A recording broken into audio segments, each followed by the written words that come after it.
اور ان کو آپ نے چھپایا ہوا ہے. ان کی بہن کہہ رہی تھی کہ ہمیں ان کا کوئی پتہ ہی نہیں ہے ویئر اباؤٹس کا، کہ وہ اس وقت کہاں ہیں، ہمیں تشویش ہے کہ ہماری بہن کہاں ہے.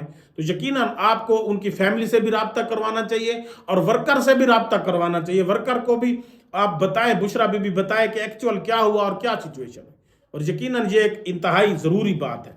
دوسری طرف آج عطا تارڑ صاحب نے ایک بڑی پریس کانفرنس کی، جس میں اس نے جو پی ٹی آئی کے ورکرز ہیں، جو کے پی کے لوگ ہیں، ان کو دہشت گرد کہا ہے، ان کو افغان نیشنل کہا ہے. یعنی کے پی کے کا پورا صوبہ ہے یہ افغان نیشنل، وہ پاکستان کا حصہ ہی نہیں ہے. وہاں پر بسنے والے جب بھی اپنے رائٹ، اپنے حقوق کی بات کریں تو وہ افغان نیشنل کے طور پر بات کرتے ہیں، وہ کے پی کے لوگوں کے طور پر نہیں کرتے. انہوں نے کہا کہ یہ اس میں مراد سعید کے ہمراہ جتھو نے 1500 سے زائد افغان نیشنل نے جو ہے وہ یلغار کی اسلام آباد میں. اور ان کے پاس یہ تو ثبوت ہے کہ مراد سعید بھی تھا، لیکن یہ کوئی ایویڈنس نہیں ہے، نہ کوئی ویڈیو ایویڈنس ہے، نہ کوئی ان کی کوئی پکچر ہے، فوٹیج ہے. سی سی ٹی وی کیمراز لگے ہوئے ہیں اسلام آباد میں. انتہائی ڈھٹائی سے سارا ملبہ مراد سعید اور افغان نیشنل کے اوپر ڈال رہے تھے، اور انتہائی رونیت سے، فخر سے یہ کہہ رہے تھے کہ ہم نے یہ کر دیا، وہ کر دیا. حالانکہ سب کو پتہ ہے کہ جس طرح سے ڈی چوک پر انہوں نے خون ریزی کی ہے وہ سب کو پتہ ہے، لیکن اس کے اوپر مٹی ڈالنے کے لیے یہ اس طرح کے جھوٹے شخص کو بار بار آئی جی اسلام آباد اور سیکٹری داخلہ وغیرہ کے ساتھ بٹھا کر، بار بار پریس کانفرنس کروا کر، اپنے اوپر سے ملبہ ہٹا کر کے پی کے حکومت کے اوپر اور کے پی کے کی صوبائی حکومت اور مراد سید دوسروں پر ڈالنے کی کوشش کی جا رہی ہے. اور یہ کہتے ہیں کہ جی دہشت گرد تھے، جتھے تھے. اور یہی لوگ تھے جب عمران خان زمان پارک میں بیٹھا تھا اور انہوں نے کہا تھا کہ زمان پارک میں اتنے دہشت گرد چھپے ہوئے ہیں اور اتنے دہشت گرد عمران خان نے بٹھائے ہوئے ہیں. تو عمران خان نے پھر ان کو بھی بلا لیا، انٹرنیشنل میڈیا کو بھی بلا لیا، نیشنل میڈیا کو بھی بلا لیا، اور ان کو کہا کہ بھیجیں آپ پولیس اور دیکھیں کون بیٹھا ادھر دہشت گرد. ایک شخص بھی وہاں سے نہیں ملا تھا. اور اگر وہاں پر عمران خان انٹرنیشنل میڈیا کو نہ بلاتا تو یقیناً یہ اپنے میڈیا کو کنٹرول کر کے یہ اپنے طور پر کسی بھی دہشت گرد کو وہاں سے نکال سکتے تھے. اور یہ انتہائی قابل نفرت شخص عطا تارڑ، یہ اس شخص کو تو پاکستان میں چپڑاسی بھی نہیں ہونا چاہیے تھا جس کو اس حکومت نے وفاقی جو ہے وزیر بنایا ہوا ہے اور اطلاعات بنایا ہوا ہے. انتہائی رونیت سے، انتہائی بھونڈے طریقے سے، انتہائی ڈھٹائی اور بغیرتی سے 100% جھوٹ بولتا ہے یہ شخص.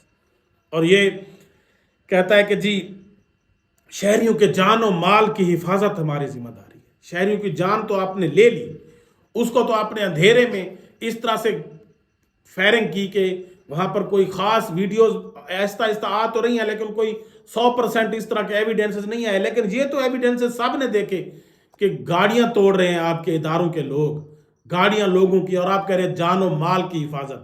جس طرح سے، اور جو پنجاب پولیس جو آپ کی نوکر بنی ہوئی ہے، وہ جب بھی کسی پی ٹی آئی کے ایم این ایز اور ایم پی ایز کے گھر گھستے ہیں وہاں پر سامان توڑ دیتے ہیں. اور جس طرح سے گلو بٹ کی طرح یہ اہلکار گاڑیاں توڑ رہے ہیں، سب لوگوں کے پاس یہ فوٹیجز ہیں، ویڈیوز ہیں کہ ہزاروں سینکڑوں گاڑیوں کو توڑ دیا گیا انہی گلو بٹوں نے. اور آپ کہتے ہیں کہ ہماری ذمہ داری ہے جان و مال کی. آپ کی ذمہ داری صرف جان لینے کی اور مال لینے کی ہے. اور یہ پاکستان، آپ یہ جو لوگ گاڑیاں توڑ دی ہیں آپ نے، یہ ایکچولی تو آپ نے پاکستان کی اکانومی جو پہلے ہی ڈوب رہی ہے اس کو مزید آپ ڈبو رہے ہیں، لوگوں کے کاروبار تباہ کر رہے ہیں، یا اس طرح سے آپ یہ جو لوٹ مار کر رہے ہیں اور یہ گاڑیاں توڑ رہے ہیں، اس طرح سے آپ یہ پاکستان کو پیچھے دھکیل رہے ہیں، پاکستان کی اکانومی کو ڈبو رہے ہیں. اور آپ انتہائی ڈھٹائی سے کہتے ہیں کہ مراد سعید تھا. اگر مراد سعید ہوتا تو یہ لوگ پیچھے نہ بھاگتے. جس طرح سے آپ نے فائرنگ کی، اگر ان کو لیڈ کرنے والا کوئی ایک شخص بھی ہوتا، علی امین تو بھاگ گیا تھا، اگر مراد سعید ان قافلوں میں موجود ہوتا تو یقیناً لوگ ڈٹ جاتے اور پھر سچویشن ہی اور ہوتی. اور پی ٹی آئی کی لیڈرشپ اگر وہاں ہوتی، کچھ MNAs MPAs وہاں موجود رہتے، لوگوں کو وہ روکتے، لوگوں کو وہ کور کرتے، لوگوں کو وہ موٹیویٹ کرتے، تو لوگ گولیوں سے بھی نہ ڈرتے. اور جو لوگ مارے جاتے وہاں پر، ان کی لاشیں لے کر جب آپ بیٹھتے تو پی ٹی آئی کے پاس تو ان کے پاس ایک بہت بڑا سٹانس بن جاتا. لیکن چونکہ وہ بھاگ گئے تھے، لاشوں کو پھر اٹھا لیا گیا، چھپا لیا گیا، ہاسپٹل سے بھی اٹھا لیا گیا. تو اس طرح سے عطا تارڑ کی بےہودگی سے، انتہائی بے وقوفانہ انداز سے پریس کانفرنس کر کے لوگوں کو آپ کے چہرے سے بھی جھوٹ جھلکتا نظر آتا ہے.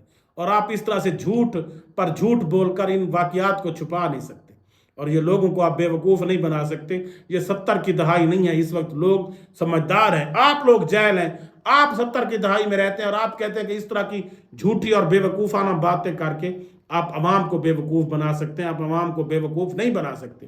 یہ دور اب گزر چکا ہے.